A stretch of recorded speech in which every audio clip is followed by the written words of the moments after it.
This podcast is brought to you by Free Buddhist Audio, the Dharma for your life.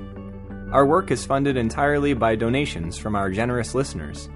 If you would like to help us keep this free, make a contribution at freebuddhistaudio.com/donate. Thank you, and happy listening. So, hello and welcome to the Centre, especially if it's your first time here. My name is Surya Gupta, and I've been given this topic of war to speak about. So I'm very glad you've joined me in this sort of conversation, dialogue that I hope we're going to have. So, so I've been sort of thinking about this topic and was aware straight away that, it's not a pleasant topic, it's not palatable, it's very complex, and I could feel a kind of resistance to even beginning to explore it, which was interesting for me because I was aware that as soon as I heard the word war or see it written anywhere, I straight away have sort of thoughts and feelings that just come up straight away. So I'm happy to share mine with you, but I kind of wondered what your responses are just to the word war, if you saw it on the programme or if you just hear the word, your immediate sort of thoughts or feelings that you have. Anyone happy to share? Fear. There are things that we don't talk about. Death, cancer, war. Right. Those categories. Something you don't talk about. Absolutely. Fear is another one. Yeah, any others? Exhaustion. That's interesting, isn't it? A sort of sense of being overwhelmed before you even get going with it. Absolutely, yeah. Conflict in personal level. So conflict, you sort of feel a conflict straight off. Yeah. Suffering. You're aware of that. War equals suffering. Yeah. Acceptance. Because it's somewhat human nature if you look at it on an earthly vibe. Kind of interesting, like there's always been war. So there's a level of actually it's always going to occur. That's interesting, yeah. Actually, think of my daughter because she's a war department. She's studying there. I before she chose this, I didn't even know there were a King's a war department. Wow. And they specialize on war and how to manage war and what is about war and everything. Gosh. So her whole life involves war. Just actually thinking about it, studying it, working on it. Yeah, she's specializing on security. Right, yes.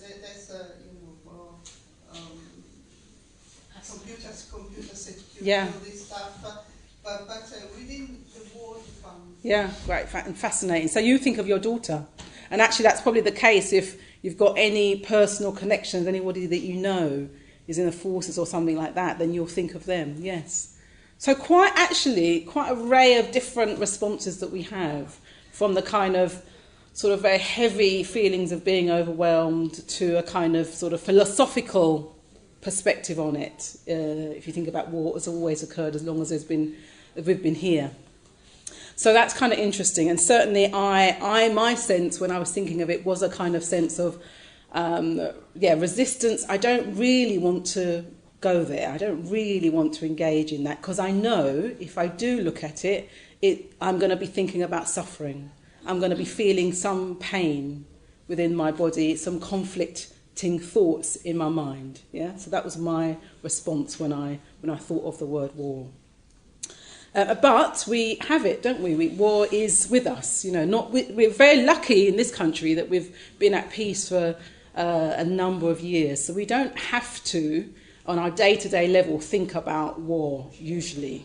It's only when there's sort of acts of terror that we're aware of, certainly living in a big city, or if you know somebody. Usually we don't have to think about it, and we don't have to face the kind of consequences of war in this country, which is sort of a breakdown of our infrastructure, which is what happens when there's war. So we know that the schools are going to be open, hospitals are going to work, the tube's going to work. We kind of take a lot of our basic living for granted because we're at peace. And I'm very sort of aware of that and very grateful that I live in a country where there's a relative peace. And I also know that I can't take it fully for granted. that conditions can change at any time. It's fine, come in. Conditions can change at any time. That brings us from a state of feeling stable and peaceful to closer to war. And we had that recently, didn't we, with the votes, in terms of going into Syria. Suddenly, we were kind of like, it kind of raised another level of us being closer to a war that's already occurring somewhere else. So I don't take our peace for granted. And I think I've been aware of not so much maybe war, but conflict, because obviously the two are very closely connected. So I've been aware of conflict, I think, from when I was a young child, if I think about it. And I thought of it when I was young as injustice. So injustice for me sort of equaled conflict. And it was sometimes it's occurred for me as a kind of just reflection of people that I came into contact with. So I might be somebody I think, well, they're not very nice. They're not treating other people very nice, but they seem to be in a powerful position. They seem to have good things in their lives, and yet they didn't seem to treat other people nicely. And then I would think about other people who I thought, they seem really kind, they seem really a good person, and yet they were suffering or struggling in some way. And my sort of young mind sort of couldn't understand this. And then I sort of came into contact with a word called injustice. And I thought, maybe it's to do with that. And then injustice sort of began to sort of affect me personally, because I grew up in East London, sort of lived near the docks, and there was a lot of racism where I grew up. So I knew that people like myself were treated less favourably than others because of the colour of our skin. I just knew that was an experience that I had and other people were having who were similar to me. And that could be just a kind of not feeling welcomed, a kind of more subtle not feeling welcomed, or it could be a glare, or it could be, it could escalate. And I saw around me, sort of little acts of violence, people being shoved and pushed, and this is at school and stuff like that. And I knew as well that those things that might start off quite small could escalate and eventually become very serious. And when I was at school, secondary school, there were some boys that were arrested in my school for an alleged racist murder. And I just, all those little acts I began to think about that those boys had done over the time, I thought, gosh, eventually, potentially led to that, them being involved in this.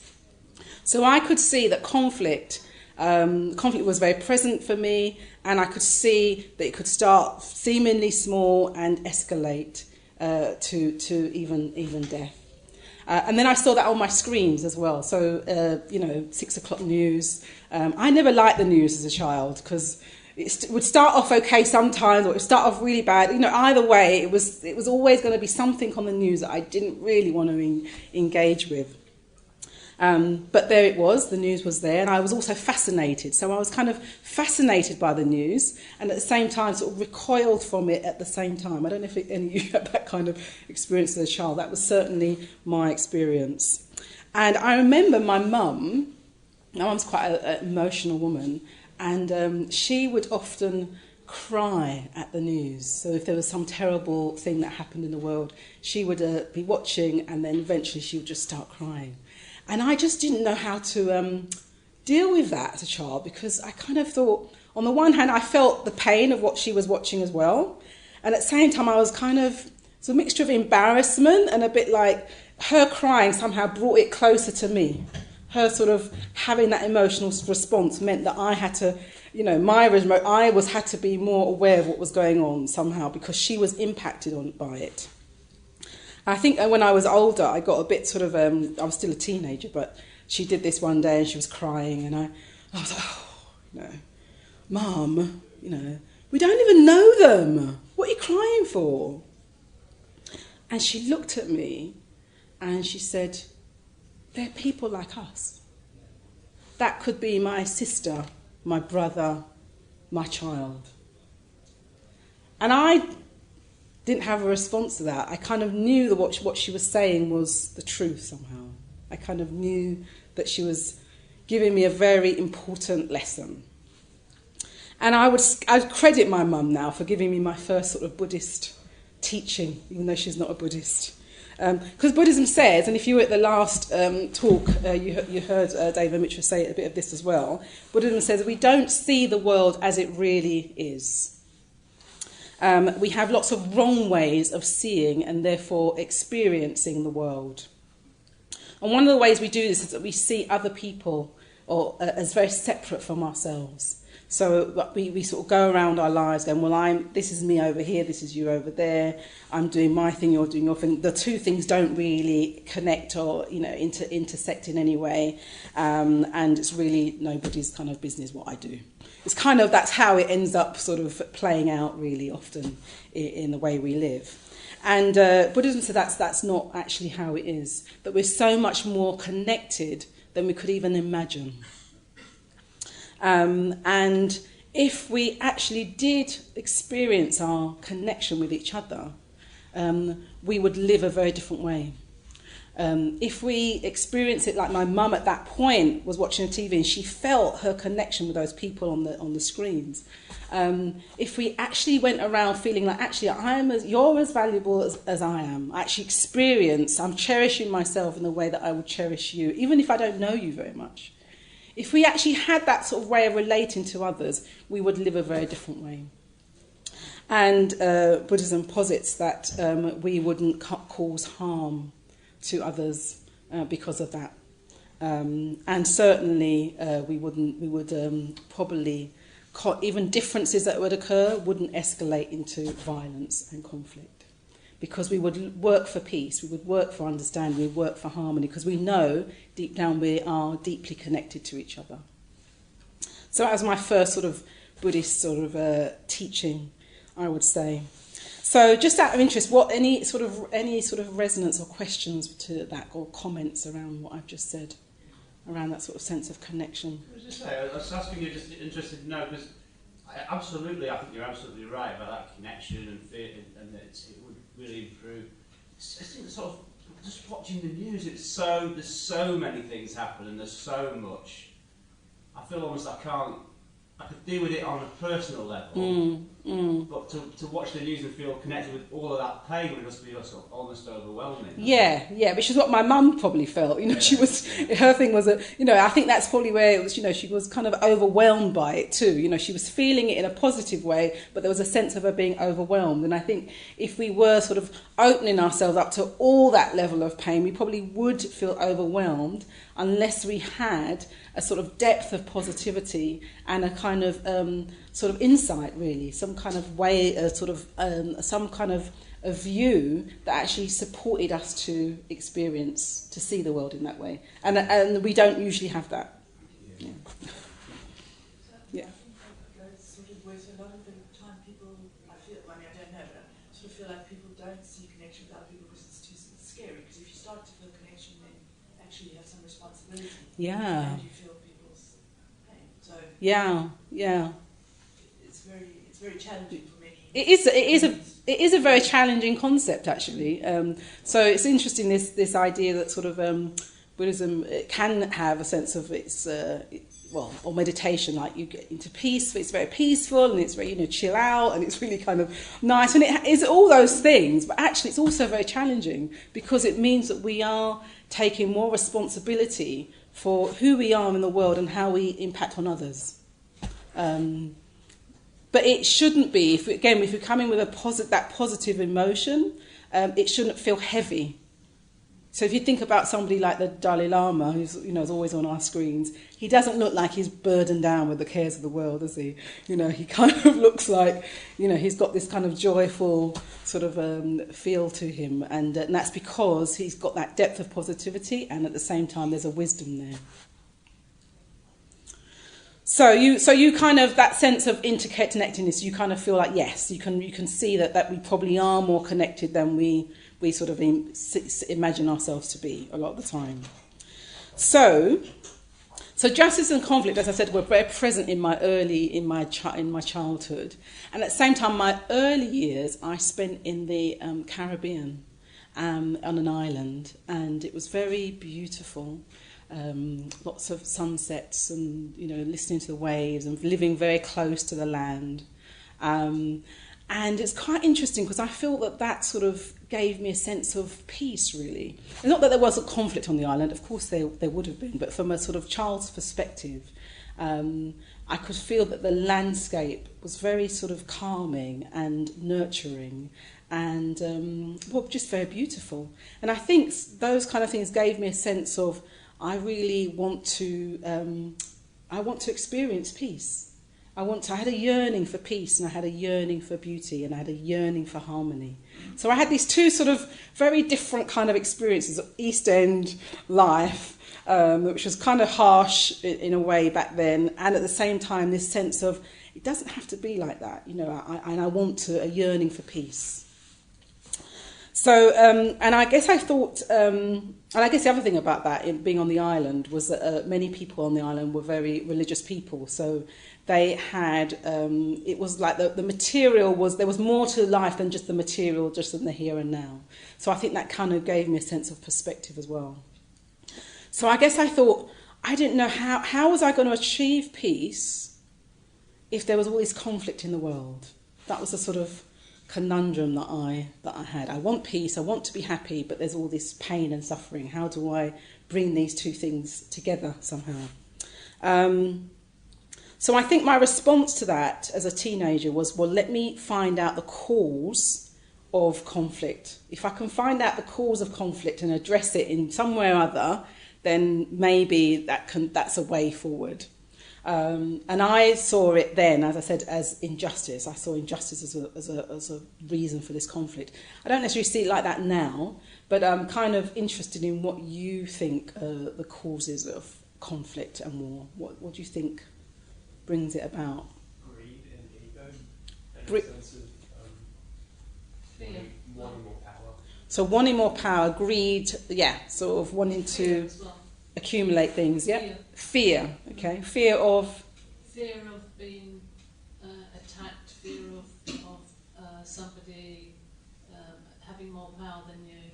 Okay, yeah. So fear in all its various guises, lead to conflict. Impermanence. Impermanence.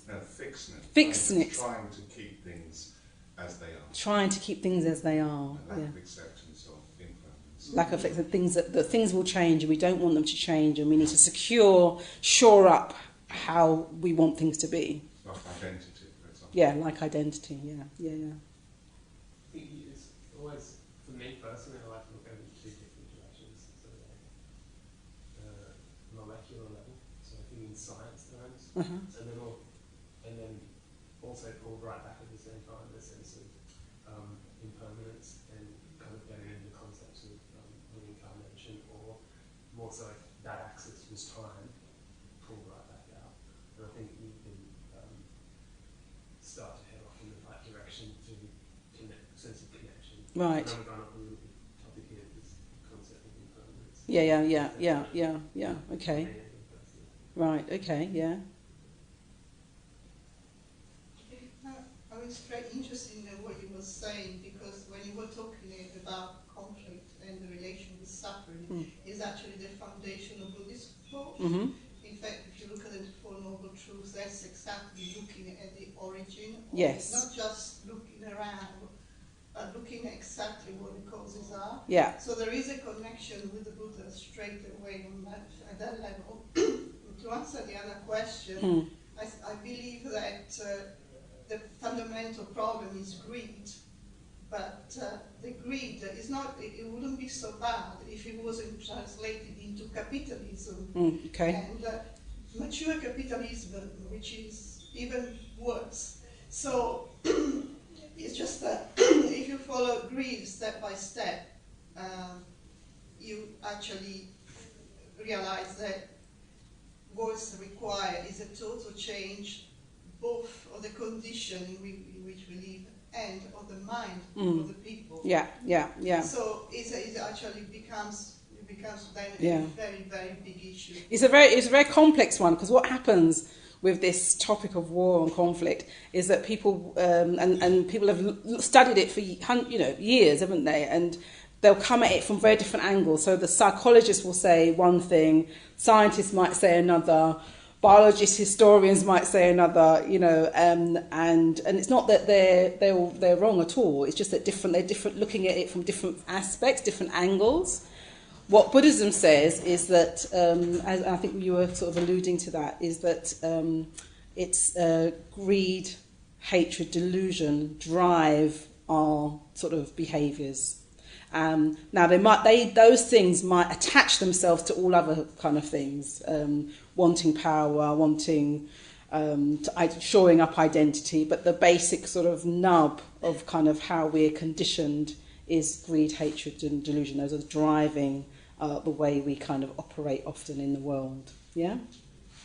So, and I didn't get to. Oh, go on, you got a question? Yeah. Yeah, I was going to say. I just wanted to add that it's also a lack of perspective. So if we saw, like, I recently watched Carl Sagan's Cosmos, like this 80s kind of series about the universe. So if we kept in mind that, you know, we're like a speck of dust in the cosmos, and like this is the only place where humans live probably, and you know, like we wouldn't be fighting with each other, we would probably be doing other things. Absolutely, yeah. So perspective. Perspective is important. So there's a kind of understanding the sort of mechanisms of how the human mind works, and at the same time recognizing that sort of some basic truths about our existence, which is we're not here forever. We're a tiny speck, as you say, in this vast universe. And I think that would change our behaviours. Yeah. I mean, I think the thing is that even though on top of all that, there's the individual who wants power, who then uses all those ways that people are to make things happen. So even if, like, as individuals, more and more of us are more connected or more positive, it's quite easy to be knocked off balance on energy by somebody in power using fear. So those are all really interesting. And did you have another point? Okay, go ahead. One more. I think there's also a level of causality involved, meaning that the people in power, like for someone who wants to become powerful or to become like the minister or prime minister or something, there has to be like a sense of ego right there. Like, you don't just become a prime minister, you know, like there's a lineage or there's something that drove you there. And also there's no way of knowing all these people in power if they have any personality disorders. But absolutely.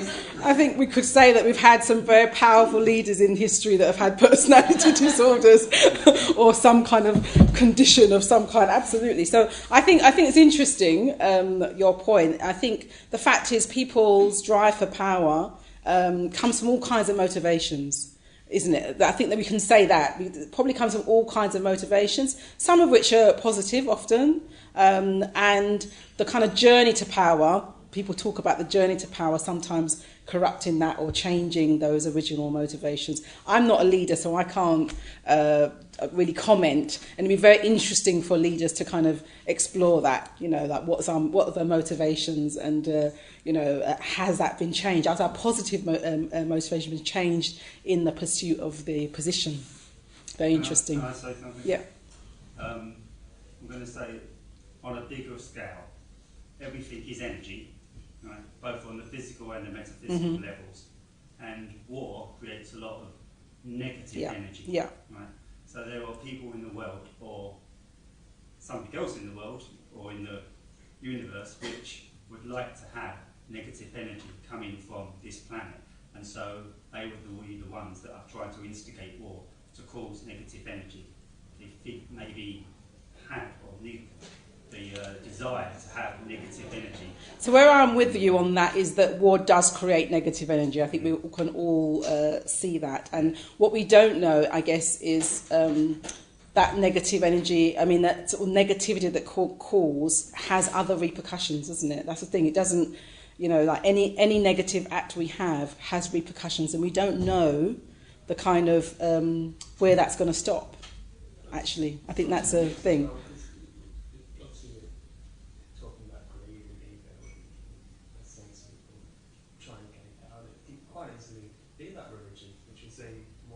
Could be about religion, absolutely, yeah. That's almost a separate concept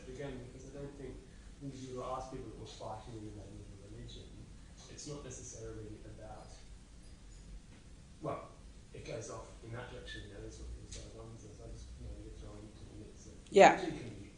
Religion is often a cause of war. As the label. Cause of war and an excuse for war. Yeah. So I was kind of muddling, sort of trying to figure out all this, and I think in a way we've kind of touched on a lot of the causes of war in one way or the other.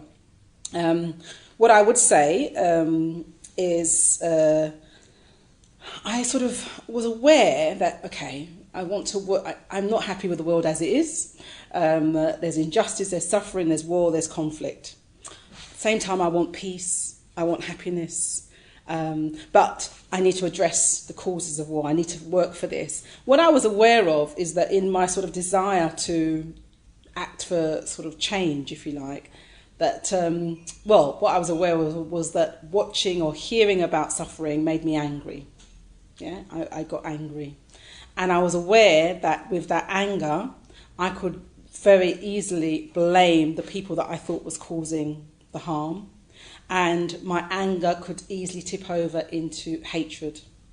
And it's a strong word to say, isn't it? We don't like to say the word hatred. But actually, anger tips over into hatred. And that was, it's interesting because how that manifested was, I think, I just want that person or those people or that politician or whoever it was, I sort of, that hatred wanted for them to just sort of disappear somehow, sort of diminish, to be their power diminished, them diminished as people and disappear somehow, or just be out of my frame of reference.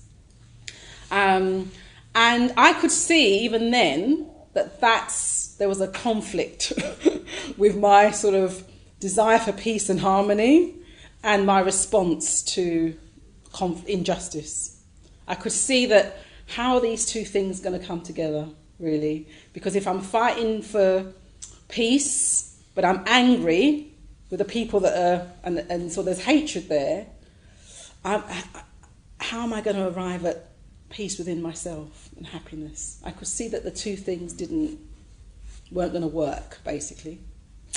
And there weren't that many examples. I mean, well, at least in growing up, I was thinking, well, who is there? Because when I would go along to sort of political meetings or things like that, they also seemed angry. So it was like, well, how can you do this? And then reading the newspapers around war, people had very fixed positions on things, coming, attacking the other side. So it was like, well, where's the examples? And finally, I came across Martin Luther King, who I felt really seemed to be able to unite that sense of working for peace, working for harmony, but coming from a place of peace himself. And I was completely overawed when I sort of came into contact with him. I was like, wow. And I thought I'd just read just some of his principles, because I think they're very relevant, actually, for Buddhists, most of them, if not all of them. So he says, non-violence is a way of life for courageous people. So non-violence is a way of life for courageous people. And I like that straight away, because I was thinking, it's not passive. Working for peace is not a passive thing where, you're just hiding away from it. It takes a lot of courage. It takes a lot of courage to be peaceful in the world and work for peace. Then he says, non-violence seeks to win friendship and understanding. So I think I was challenged by that straight away, because I was thinking, really, with those people, friends with them, really?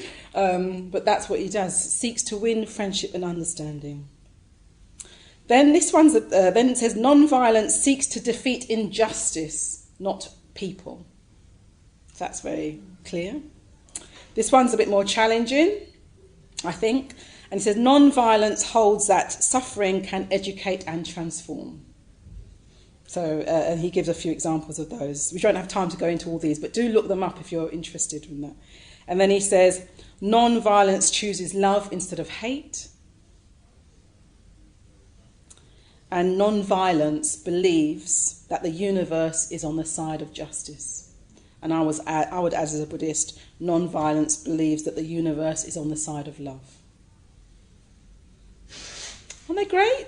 Do you think, and they still feel really, I mean, I don't know when he wrote that, but still feel really like we haven't really learnt the lessons of that yet. We still need to keep learning those lessons. So I was very inspired by Martin Luther King, and I thought that's the way forward. But then I also thought, well, he was in particular conditions, particular context. He was obviously an exemplary human being. What about me? You know, how am I actually going to live those things out? And I couldn't find a way until I came across Buddhism, really. So, and I really liked the fact that Buddhism offered me a very pragmatic and practical approach, and with the big themes such as finding peace and dealing with suffering. And as we've said already, it has quite a radical framework. So that on the one hand I can think, okay, I'm going to find peace for myself. That's really our first thing. Our first thing is to find peace, some kind of peace, resolve our sort of conflicts that we have. That's our very first thing that we often need to do. So that offered me that straight away through the meditations and the teachings. And at the same time, it also showed me that that's not all. Me finding my own little oasis is good, it's important, but actually that's not where it ends. You know, because there's a world out there, and the world, as we've seen, is in conflict. There's pain in the world, and even if I try and keep myself, all protected and away from that, if somehow or other it's going to impact on me, whether it's for picking up a newspaper, hearing somebody's story. It's going to impact on me. So there's a world I have to respond to. And Buddhism kind of really enabled me to think, well, there's practical steps I can take for myself, and there's a kind of perspective in which to kind of view the world. So there's a great story in the Buddha's day, the historical Buddha. So he was a human being, and he's called the Buddha because he was fully awakened, which is what the title Buddha means, fully awakened.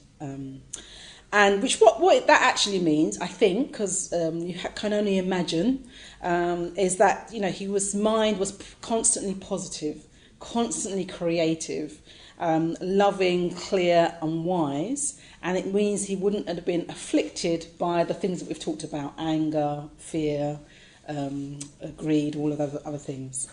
So the Buddha one day hears there's this conflict happening between, a war, in fact, happening between his maternal relatives and his paternal relatives.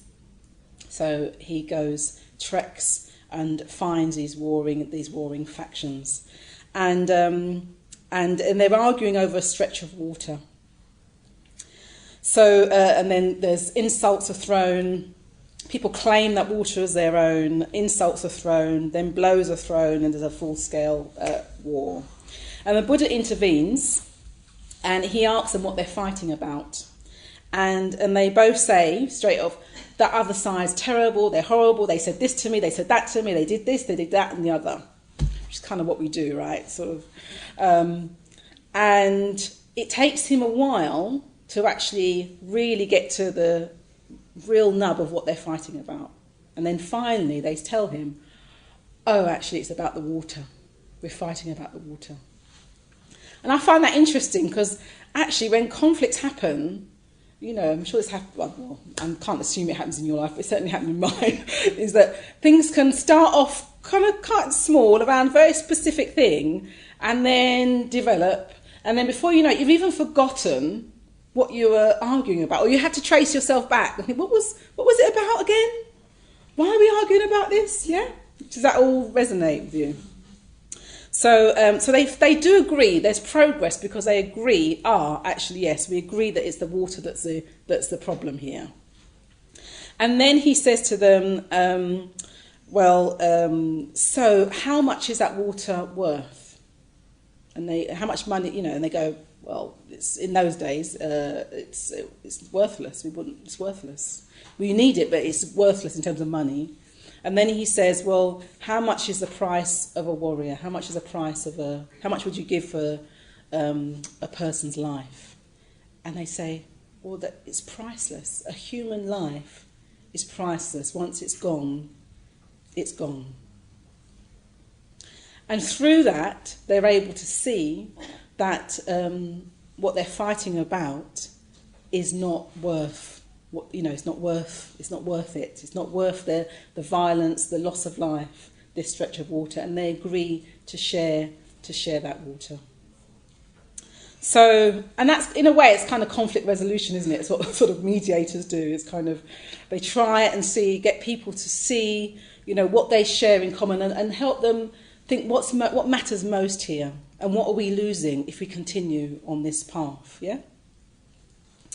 So yeah, I think it's really important that, he helps them get clear on what the real issue is. Then there's another story, though, a contrasting story, which I find really interesting as well, because he hears, the Buddha also another time hears, that some monks are quarrelling. So these are people that have been ordained, they're supposed to be living this spiritual life, but he hears they're in a terrible dispute. So he treks and goes to them. And he tries to find out what the argument's about, and he can't. He struggles with finding out what the problem is, because actually the thing they're fighting about is really quite trivial. In this case, it's kind of just about their interpretation of some monastic rule. So it's really quite a trivial, not that important matter in the scheme of things. But he tries to get them to see that, but they're just not interested. And they keep on with their quarrel. And in fact, they say, well, this is between us. You go off and, you go off and do your thing. This argument's between us. And they keep being invested in that argument. So the Buddha actually leaves them. He leaves them and he goes off to the forest and he goes to meditate. I find that such an interesting story, because it's kind of like, even though he was a Buddha, he couldn't get people, he couldn't like sprinkle some magic dust and get people to suddenly be all happy and, sort out things. He could inspire, he could encourage, he could teach, but actually, if they didn't want to learn, they didn't want to know, there's nothing he could do. So that kind of got me thinking, and we don't know actually whether, often certainly in my life, I might have been invested and somebody might have said some really wise words to me, and at the time I'm not listening. But later on, when I've calmed down or I've been reflecting, those words come back to me and I'll go, oh, okay, this is what they were talking about, and it helps. Yeah. So we don't know if actually later on the monks did reflect on what he said. We don't know that. I don't know that anyway. But what fascinated me was this thing of, even though we know we want to be happy, we want peace, we sometimes don't want to resolve conflict. Is that right? Mm-hmm. I'm kind of interested as to why. Any thoughts as to why that might be?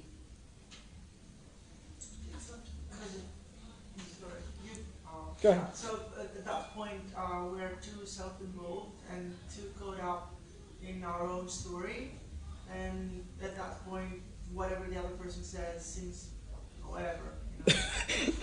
We're just caught up with our own story. We think we're right. We think our position is right, and we are right, they are wrong. Yeah. Also, if we are not aware of what we're actually feeling underlying, so we haven't actually acknowledged what's really happening. Yes. Then we stuck with our response. Right. Until we realise what we're actually feeling. So, for example, if you're actually feeling hurt, but you're too scared to feel hurt, so you feel anger. Yes. But until you recognise what's going on, you can't let go of the anger. Yeah. Yeah, absolutely. So actually, we're acting with our first response, but actually, if there is a conflict, we probably are hurt. We probably are sad. But those kind of feelings are more subtle, and we're not in contact with them. Yeah. For me personally, I just put it into a phrase. I have to choose: would I rather be happy, or would I rather be right? Right. Yes. So, which is more important to me, to be happy or to be right? Yes. And when I want conflict, I want to be right. Right. Yes. So in a way, it's just being honest with yourself. Right now, it's really important that I'm right, so I'm going to just keep going on with this conflict until they see that I am, and they see that they're wrong. Yeah. Yeah. I was just thinking about if you're not involved in a conflict, but you want to protect somebody. because the speech that ended up with us going to Syria was about not allowing fascism to affect other people, and basically to protect people. It was a very convincing speech. So I just wondered what the Buddhist interpretation of So protecting to protect people. Protecting others. So this is about there is a thing of actually what is the greater good, the better good, the kind of the worst, the kind of, there's two potential consequences of action, one that might harm more people and there's less. So there is this kind of practical thinking that has to go on, a sort of, I think, this is just my view, a practical thinking that has to go on. But I'm kind of, I guess as a Buddhist, I'm interested in, are we really clear on what our responses are and what our motivations are? Because I think it's very easy to justify certain courses of actions based on negative emotion. I think it's a lot harder to go, I'm going to take this set of actions and I'm doing it from a place that I genuinely feel it's the best thing to do, and there's no anger there, or very little anger, there's very little fear, there's very little hatred. Do you see what I mean? That, I don't think we have that. We don't seem to be able to engage in that inquiry in the same way. Does that mean sometimes you just leave people to suffer? Well, I think these are difficult. I mean, I'm not sitting here as a kind of person who knows about how to solve war or conflict, but I sort of certainly for myself, when I'm, like a new situation comes up and I'm thinking, gosh, what would I do? I sort of take myself through a particular inquiry. Sometimes I can see, I can feel a knee-jerk reaction. Just sort it out, just sort it out. And then I think, well, where's that coming from? What's my motivation? What's my emotional state there? So as an individual person, as opposed to a political leader, as an individual person, I think it's important to be as clear as you can about your reasons for action or acting or not acting. We're conditioned to be attached to the ego from everything from parents training or teaching young kids, yes, you got that right, what you've done is right, to school, yes, well done, you've got that answer right, sporting competitions, yes, you've won. So as a result, we live in a world where we will defend our interpretation of what's going on, to the point where we're now out there, when I say we, humans, fighting each other about whose interpretation of religious teachings is right. Yeah, and we're very identified with, either, us, an individual, ourselves as individuals. We're identified as being part of a group. We're identified as being part of a country. We're identified as being part of a region, and we will, we seek to protect that as well, don't we? So it's kind of interesting if we were having this sense of, actually, I'm deeply connected with others. What different decisions might we make? We still might make difficult decisions, but I'm kind of curious and interested into how might we go about these things if we had more of a sense of that. Fundamentally, that connection to each other, and not just to other humans, to all living creatures, to all, really molecular level. There's a connection on a molecular level to solid objects. Yeah. And I think if that precedes any concept of ego, then you're heading off in the right direction. Now, easier said than done. Yeah, it's absolutely easier said than done. Theoretically, that's really what it is. Yeah. Okay, just a couple of, Yeah, sorry, I just wanted to share something yes. that I think is relevant. So at some point I had a question posted on Reddit on the Buddhist part about do Buddhists kill cockroaches or mosquitoes or stuff. So what happened was, the answer was that generally no. Yes. But there was an incident where in a monastery it was a huge infestation of cockroaches, and the Buddhist monks couldn't meditate because of that. So the Buddhist monks went out and they had fumigate the whole place. And now I did that research because we had moths in our flat.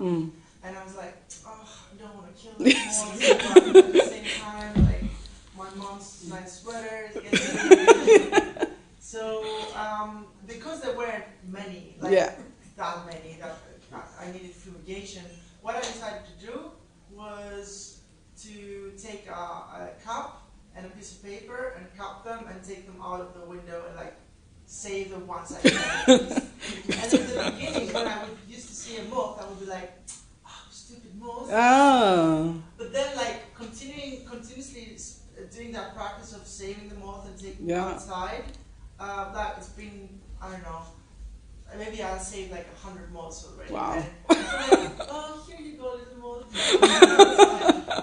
I think that's a really lovely story, actually, because I think that sort of demonstrates the sort of, actually you need the moths to go, yeah? They're causing destruction, causing harm in some way. You need them to no longer be there, right? And having practice, and you said at the beginning you'd have just gone, you know, wouldn't even thought twice to just, you know, get rid of them quickly. But having practiced, you're now thinking, okay, I need this problem not to be there anymore. How am I going to do that in a way that causes the least harm? Yeah? And I think that's what a Buddhist sort of approach is. How can I achieve peace, resolve the conflict with the least harm? And it doesn't mean to say you don't take difficult actions. You may, you know, I mean, if anyone's lived in, you know, community, I'm looking at Femi, who lives community there, you know, you might have to get people in to resolve a pest problem, and you know that you're causing some harm to those mice doing so. But you wouldn't necessarily, you would do it knowing that there's going to be consequences to those actions. You sort of have that knowledge. And that's one of the other, one Buddhist teaching is, you know, hatred is never ceased by hatred. Hatred is only ceased by love. So that's one. And the other one is actions have consequences. Negative actions done with a negative mind will have negative consequences. And positive actions done with a positive mind will have positive consequences. Now, sometimes you might have to take action that you think, this is difficult, yeah? It's not what I would desire to do. I'm going to do it with trying to bear that person or those mice or whatever it is, wish them well, you know, have a sense of care and metta, which is friendliness, and still take that action. But that action will be quite changed by having that mindset. But it's, again, just to go back to ego, it's only through the conditioning of the human mind and the attachment to ego that we look at a situation as a pest infestation and say that our way of living and the disharmony that it brings us as human beings, then it puts us ahead of another living creature. That's it, yeah. If you're looking at it very philosophically, you can think, well, actually, what's the difference between me and that? Why am I? But I think I approach things quite practically. I guess I have to sometimes, and that means that I will be making difficult decisions sometimes. But I'm trying to do it from that perspective of least harm. I'm trying to do it coming from a place of care for others and not getting rid of because I don't want to be in contact with my feelings or because I think they're not. It's not valuable. They're not worth it in some way. Does that make sense? So that's all very interesting.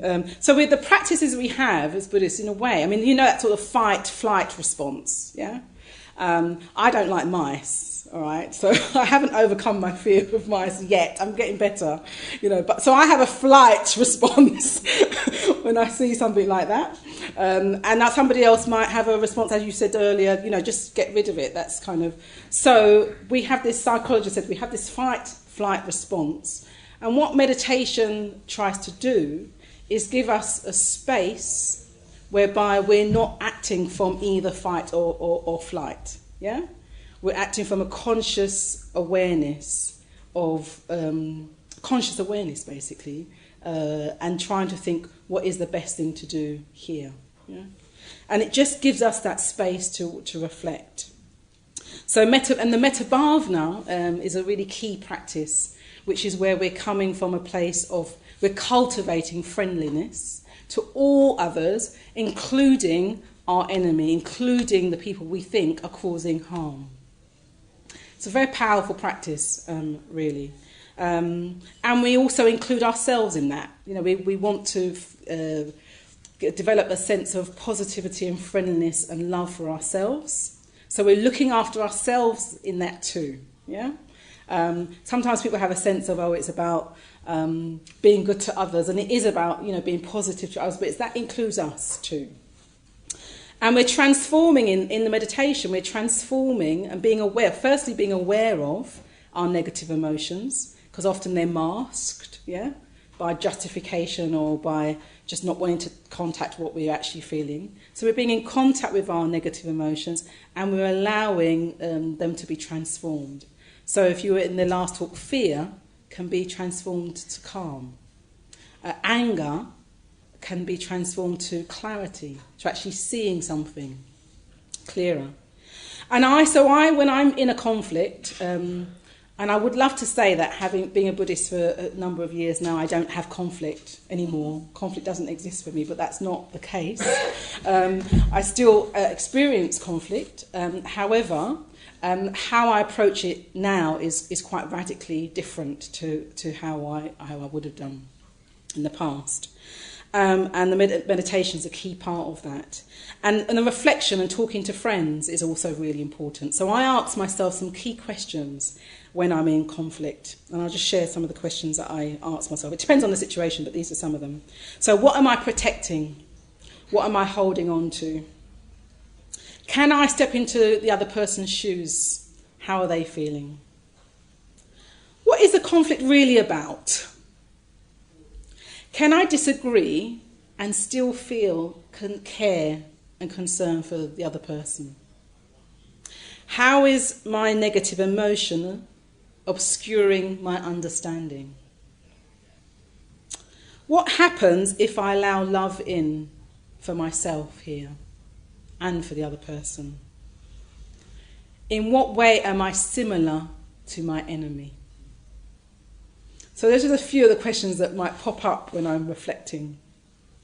So regardless of the nature of the conflict, I have committed myself as a Buddhist to find peace, clarity and harmony in some way.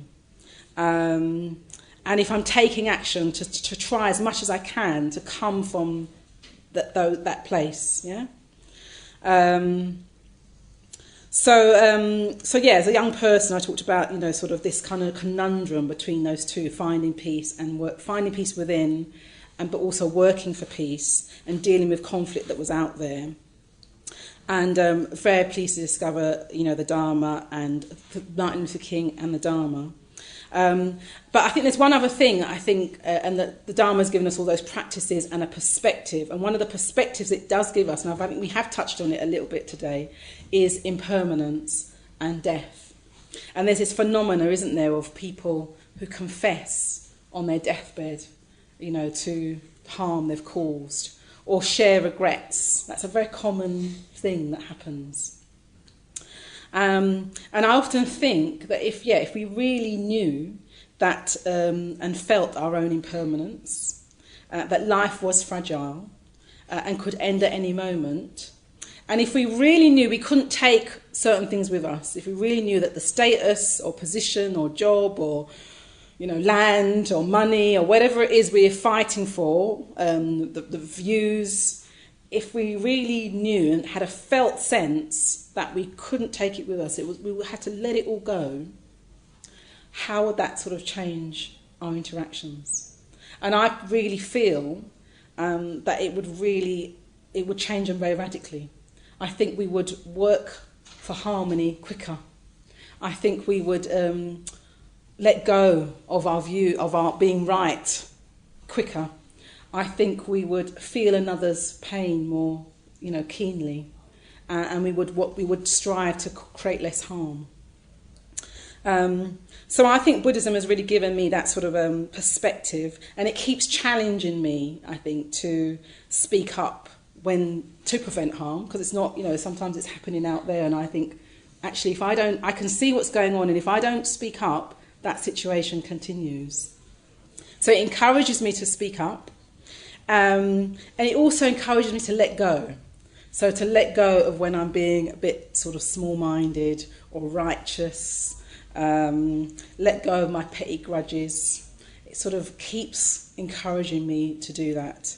And reminding me that what I really, really desire for myself and others is that sort of sense of peace, that sort of beauty that I sensed, as a young child, that sort of sense of connection with others. That's what I really want. I want to feel love, and I want to feel like I can be loving to others and be in a world where that exists. And me holding on to my, views and conflicts is going to prevent that. So it reminds me of that continuously. Okay, we've come to the end of our time. But any last questions before we... Great. Go on then, Mum. Were you recording this to upload it to the website? I don't know. Yes, is it recorded? Yeah. Okay. Great. And the other talks then? Yes, and all the other talks as well. Thank you very much for being joining me. We hope you enjoyed this week's podcast. Please help us keep this free. Make a contribution at freebuddhistaudio.com/donate. And thank you